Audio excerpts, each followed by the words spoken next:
Buenas tardes, les doy la bienvenida al canal, esperando que pasen un rato entretenido entre las tinieblas de la historia. Esta semana conoceremos la verdadera historia de una emperatriz que no se adaptó a la vida de la corte, siendo una de las mujeres más bellas y trágicas del siglo XIX. Así que espero que disfruten de una tarde de sofá con una luz tenue y relajante y un té de su gusto. En el programa de hoy, Sisi Emperatriz. Bienvenidos al Rincón de las Historias. Audiomisterios.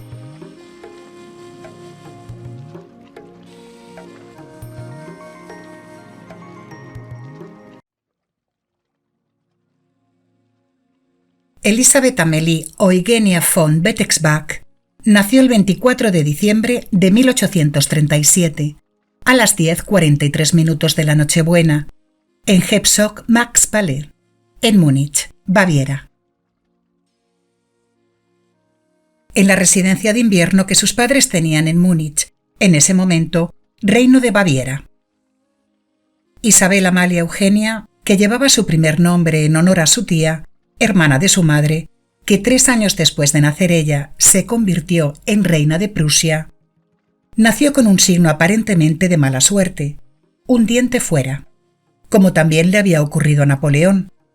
Y lo de nacer en Nochebuena también se consideró un mal agüero, pero como aquel 24 de diciembre fue domingo, Día del Señor en la tradición católica y símbolo de la luz eterna, algunos creyeron que su mala suerte podría ser contrarrestada.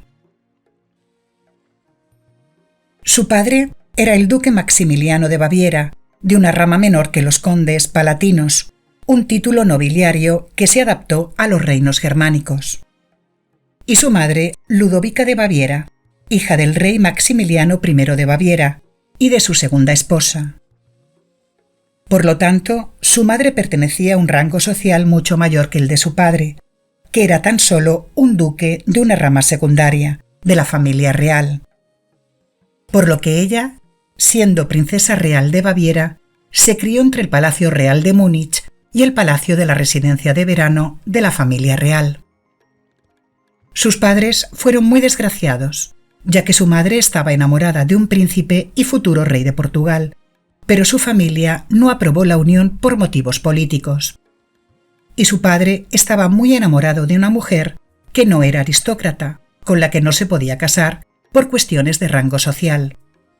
Así que le dijo a su futura esposa que no la quería y que tan solo se casaba con ella porque no se atrevía a enfrentarse a su familia. Por lo que él tuvo muchas amantes y su madre era muy infeliz, teniendo peleas constantes. Vivían prácticamente separados, él siempre de viaje y teniendo un hijo cada 2 o 3 años para poder tener descendencia. A Isabel la educaron fuera de la corte, igual que a sus 7 hermanos, Luis, Elena, Carlos Teodoro, María, Matilde, Sofía Carlota y Maximiliano Manuel. También tuvo muchos hermanastros, ya que su padre tenía muchas amantes, por lo que llegó a tener 12 hijos ilegítimos.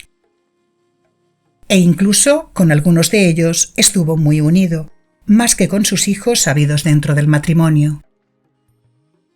A Isabel le encantaba estar con su padre, aunque se veían muy poco. Se iban de excursión a la montaña, a nadar y a pescar, y a veces se iban a pueblos cercanos y se ponían a tocar un instrumento de cuerda parecido a una lira y a bailar enfrente de las cervecerías. La gente del pueblo pensaban que eran mendigos o titiriteros y les tiraban monedas. Ella pasaba los inviernos en un hermoso palacio de Múnich, de los más bonitos de la ciudad, y los veranos en un castillo medieval, a orillas del lago Starnberg, en Alemania, llamado Castillo Possenhofen, el hogar favorito de la familia y al que ella llamaba Posi. La educaron institutrices que le daban las clases por las mañanas después del desayuno hasta la hora de la comida, siendo muy mala estudiante e incapaz de aprender el idioma de la realeza en ese momento, el francés, y llegando a aprender el inglés con bastante esfuerzo. No le gustaban las clases de piano y no tenía habilidad alguna para la música. Tan solo le gustaban la poesía y el dibujo. Siendo una niña de 9 años, la consideraban la menos agraciada de todas las hermanas, ya que tenía una nariz respingona, un pelo entre castaño y cobrizo, y una cara redondeada y colorada por el sol. Por lo que parecía una campesina en vez de una princesa, ya que antes el moreno era antiestético, pero su carácter era sensible y con mucho encanto. Con 11 años conoció a Francisco José, su primo, que tenía 18 años. Su madre y la de Francisco eran hermanas, pero él, debido a la diferencia de edad, no se fijó en su prima. Sin embargo, el archiduque Carlos Luis se enamoró de ella. Y cuando Isabel regresó a Baviera, Carlos Luis le envió muchas cartas y regalos, como un reloj de bolsillo con una larga cadena y un anillo. A los 14 años, Isabel se enamoró de un conde llamado Ricardo, que servía a su padre, pero cuando se enteraron lo enamorada que estaba ella, lo enviaron al extranjero, porque no lo consideraban apropiado para casarse con una princesa. Cuando regresó, lo hizo muy enfermo y falleció al poco tiempo. A los 15 años, en agosto de 1853, Francisco José e Isabel se volvieron a ver, siendo ya emperador hacía 5 años. Y su madre le estaba buscando esposa, ya que él había conocido a varias mujeres sin que ninguna le convenciera. Por lo que su madre, la archiduquesa Sofía, lo quiso enlazar con Elena, a la que apodaban Nene, una de las hermanas de Isabel, con una gran belleza, la más inteligente de todas y con una compostura muy elegante. Y la madre le escribió a Ludovica, su hermana, para que las familias se reunieran por el cumpleaños de Francisco José, en un pueblo muy famoso por sus balnearios, donde solían pasar los veranos, Bad Exe, una ciudad balneario a orillas del río Traun, en la Alta Austria. Él, con 23 años, al ver a Isabel que ya tenía 17, se enamoró de ella, ya que era muy divertida y llamaba la atención, mientras que su hermana era muy estirada y fría, y no sintió ninguna atracción. Y a los pocos días le dijo a su madre que se quería casar con ella, algo que a ella le disgustó, al igual que a Isabel, que al enterarse se pasó una noche entera llorando. A pesar de su tristeza, era imposible rechazar al emperador de Austria, y mientras él estaba feliz, tanto que hasta uno de sus primos le dijo que estaba enamorado como un cadete, ella sufría continuos ataques de angustia. Tuvieron un corto noviazgo, y él la visitaba varias veces a Baviera, hasta que el 24 de abril de 1854 se casaron en la iglesia de los Agustinos, en Viena, convirtiéndose en Sisi emperatriz. Se la conoció por este apelativo, aunque se dice que su sobrenombre era en realidad Lisi, derivado de Isabel, Elizabeth en alemán. Probablemente utilizara varios vestidos, ya que además del casamiento tuvo varias recepciones y acontecimientos, y siguiendo la tradición, los vestidos se cortaron y descosieron para hacer túnicas y mantos, y donarlos a la Basílica de Magia Tafe, una localidad de Meck, en Baja Austria, y a la iglesia de Matías, una iglesia católica en la ciudad de Budapest, Hungría. Sisi sufrió un ataque de pánico antes de atender la recepción después de su boda, y se encerró en una sala para llorar. Y su noche de bodas no fue mucho mejor, ya que no tuvieron relaciones sexuales hasta el tercer día. Por todo ello se formó un gran revuelo en la corte, y todos la veían como a una cría, sin cultura ni linaje. Las damas de la corte la miraban burlonamente y la insultaban a sus espaldas, y por todo ello sufrió su primera depresión grave, a la que siguieron muchas más. Tuvieron 4 hijos: Sofía Federica de Habsburg-Lugena, archiduquesa de Austria nacida en 1855, que falleció de tifus a los 2 años; Gisela, archiduquesa de Austria, nacida en 1856; Rodolfo, el príncipe heredero de la corona, nacido en 1858, y María Valeria, archiduquesa de Austria, nacida en el año 1868. En el año 1857, Sisi quiso llevarse de viaje a Hungría a sus hijas, Sofía y Gisela, a pesar de la negativa de su suegra, la archiduquesa Sofía. En ese viaje las niñas se enfermaron con fuertes diarreas y fiebres altas, y mientras Gisela, la más pequeña, se recuperó, su hermanita Sofía de 2 años falleció, probablemente por deshidratación, lo cual le produjo una fuerte depresión y le prohibieron los derechos sobre sus hijos, que quedaron a cargo de su suegra. Cuando nació su hijo, el príncipe Rodolfo, el matrimonio de Sisi y Francisco José se enfrió completamente. Ella únicamente pudo criar a su hija pequeña, María Valeria, a la que amorosamente llamaba mi hija húngara, ya que adoraba ese país, donde siempre se resguardaba, y acabó educando a su hija con sus costumbres y cultura. Sin embargo, la gente de la corte que no quería bien a Sisi la llamaban la niña húngara, porque pensaban que era hija de un flirteo de ella con Gyula Andrássy, un conde húngaro. Pero el emperador fue quien desmintió tales habladurías, ya que la niña se parecía mucho a él.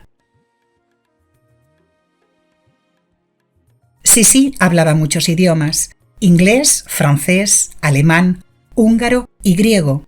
Era una mujer culta y avanzada a su tiempo, rebelde y muy hermosa. Se cuidaba obsesivamente, tanto era así que ordenó instalar unas anillas en su habitación para practicar deporte. Su cabello siempre lo llevaba largo, con los años se convirtió en un bonito color cobrizo, y su peluquera se lo cuidaba todos los días durante 2 horas, lavándoselo con una mezcla de coñac y huevo. Y sus doncellas se lo peinaban con trenzas elaboradas y moños, y se lo lavaban cada 3 semanas. Le encantaba la equitación, participando en muchas cacerías, y se convirtió en una gran amazona, capaz de hacer acrobacias encima de un caballo. Adoraba a los animales, sobre todo a los perros. De hecho, paseaba con ellos por los salones de palacio. Le apasionaban todos los animales exóticos y llegó a tener una pista circense en los jardines de su palacio. Le encantaba la literatura y la poesía, y solo se alimentaba de pescado hervido, zumo de carne exprimida y fruta. Tenía una dieta y unos hábitos con atracones de comida a escondidas, entremezclados con una obsesión compulsiva de hacer ejercicio, que escondía un evidente cuadro de bulimia y anorexia. Llegó a estar raquítica y con 1,72 m no llegaba a los 50 kilos de peso. A pesar de sus excesivas dietas, de vez en cuando se dejaba llevar por sus pasiones culinarias, los platos a base de salchichas, la cerveza que le encantaba y los dulces. Adoraba unos caramelos con sabor a violeta que aún se siguen vendiendo con la receta original en la famosa pastelería vienesa de Mel. También tenía otra obsesión, la de tomar baños de vapor para abrir los poros y sumergirse en baños de aceite de oliva para hidratar su piel. Cuando cumplió los 35 años, no volvió a dejar que la retrataran, y siempre llevaba una sombrilla, un tupido velo azul y un abanico grande de cuero negro con el que se tapaba si alguien se acercaba demasiado, para que no vieran que ya no era tan joven. Le encantaba viajar y no se quedaba en un sitio más de 2 semanas. Hacía excursiones de 8 horas diarias. Y lo que menos le gustaba era el protocolo de la corte de Viena. De hecho, acabó desarrollando una fobia contra ella, sufriendo náuseas, cefaleas y depresión nerviosa. Por lo que se mantuvo lo más alejada posible de la vida pública, aunque no por ello menos pendiente de los asuntos de Estado. Se dijo que la emperatriz rebelde fumaba heroína para soportar a la corte austriaca, y sus damas de compañía eran muy conservadoras y elegidas entre grandes familias de la aristocracia. Sisi se sentía encerrada en el Palacio Imperial y, demostrando su aislamiento, escribió un poema al poco tiempo de casarse. Ojalá nunca hubiera dejado el sendero que a la libertad me había de conducir. Ojalá no me hubiese extraviado por las avenidas de la vanidad. Desperté en un calabozo, con esposas en las manos. Mi nostalgia crece día a día y tú, libertad, me volviste la espalda. Desperté de una embriaguez que tenía presa mi alma y maldigo en vano ese momento en que a ti, libertad, te perdí. Su vida fue muy desgraciada y desafortunada, nada que ver con las fantásticas películas que hicieron de ella, y escritoras sobre su vida han apostado por una probable bisexualidad en que se pudiera sentir atraída por damas de su corte y en que hubiera mantenido alguna amistad amorosa con ellas. En parte debido a su fijación por coleccionar fotos de mujeres muy eróticas para ese tiempo. El matrimonio de Sisi y Francisco José pasó por graves crisis y él frecuentaba a otras mujeres, entre ellas se hablaba de una condesa polaca. Cuando su esposa se enteró, unido al contagio de una enfermedad de transmisión sexual, huyó lo más lejos que pudo. Dicen que se fue a Madeira, una isla del Océano Atlántico, aunque se dijo que por un problema grave de pulmones, ya que tenía una aguda enfermedad pulmonar y los médicos le aconsejaron un clima cálido. Más tarde, después de haberse negado a más embarazos, Sisi decidió que quería un cuarto hijo, en parte como una negociación política. Así se aseguraba que Hungría, a la que ella adoraba, tuviera la misma posición que Austria. Y en el compromiso austrohúngaro de 1867 creó la monarquía dual entre Austria y Hungría.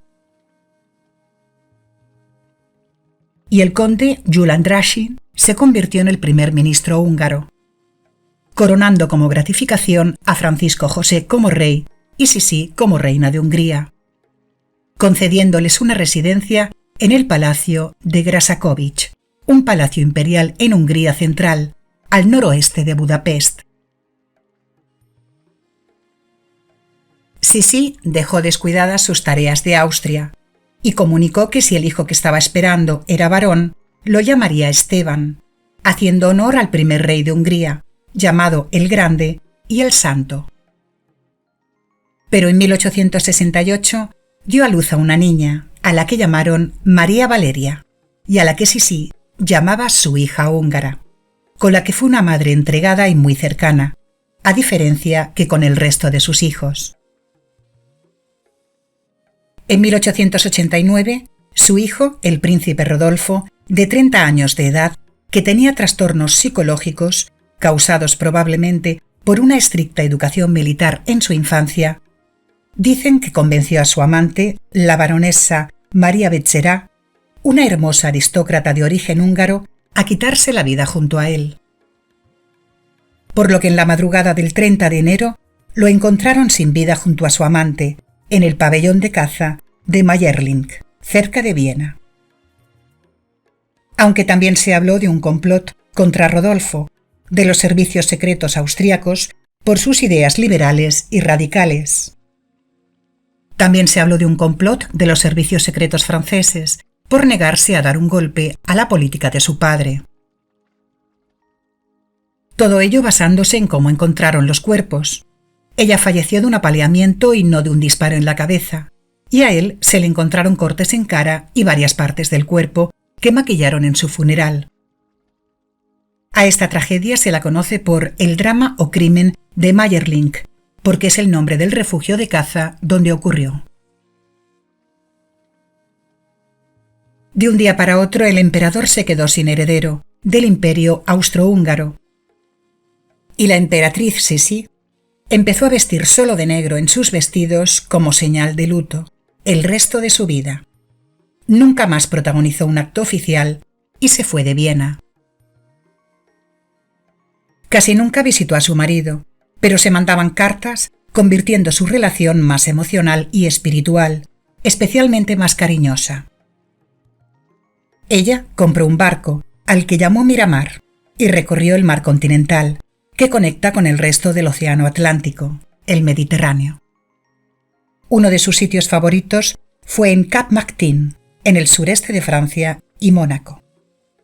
En el año 1898, el 10 de septiembre, paseando con una de sus damas de compañía por el lago Limén, el mayor lago de la Europa occidental, en Ginebra, la atacó Luigi Lucchesi, un anarquista italiano opositor al Estado y del gobierno político,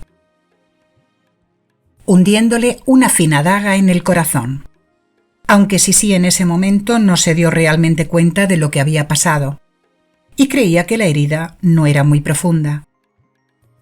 Hasta que al subir al barco se empezó a sentir mal y a marearse. Se desvaneció y su dama de compañía avisó al capitán, por lo que regresaron al puerto.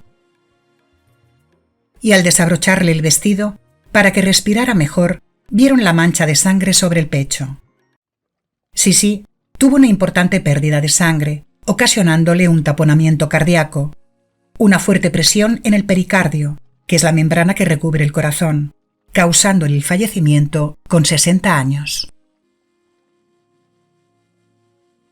Luigi realmente quería atentar contra el candidato al trono francés, pero su visita se canceló, por lo que al leer en un periódico que la emperatriz estaba en la ciudad, decidió atacarla a ella, ya que su único objetivo era quitarle la vida a un miembro de la aristocracia e impactar a la opinión pública. A Luigi Lucchesi lo apresaron las personas que estaban por allí, y él confesó orgulloso el atentado. Lo condenaron a cadena perpetua, pero él exigió la pena de muerte y reclamó una extradición a Italia, ya que esa pena en el lado de Ginebra estaba revocada, pero no le hicieron caso, y 12 años después se colgó en su celda con un cinturón. Llevaron el cuerpo de la emperatriz Sisi a Viena y la enterraron en la cripta imperial, en la iglesia de los capuchinos. Junto a ella también descansan su esposo y su hijo Rodolfo.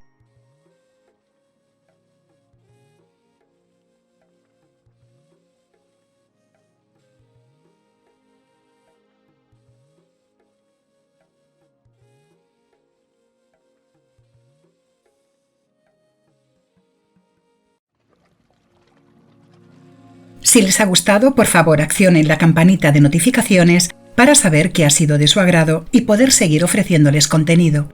Compartir y darle a like para ayudarme con el canal. Hasta la semana que viene con nuevos relatos de Audiomisterios.